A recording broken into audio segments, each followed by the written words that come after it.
So ayan mga ka-idol, ito na yung dalawang nag-lock yung ari nilang dalawa at ito na nga ay lilibing na nga mga ka-idol papunta sa kanilang libingan mga ka-idol. So ayan mga ka-idol, pinagtutulong-tulungan niya nila ito papuntang libingan. Ayan, naglalakad-lakad sila mga ka-idol. Ayan. Ayan na mga ka-idol.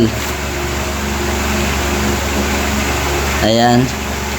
Ayan, kung makikita nyo mga ka-idol, maraming mga puno ng niyog. Ayan, may bahay pa sa gilid mga ka-idol. Ayan, kung nakikita nyo, niyog yan mga ka-idol.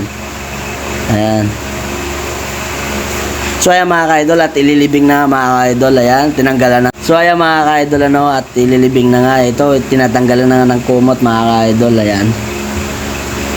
Ayan, maraming tao na umatin sa paglibing. Ayan mga ka-idol. Kung makikita nyo mga ka-idol, ipapagpag pa dyan yung kumot mga ka-idol. Ayan, may pagpagpag pa dyan ng kumot. Ayan, pinapagpag nila mga ka-idol. Ano kayang pamahiin niya mga ka-idol? Kung makikita nyo, ayan, pinapagpag nila. Ayan.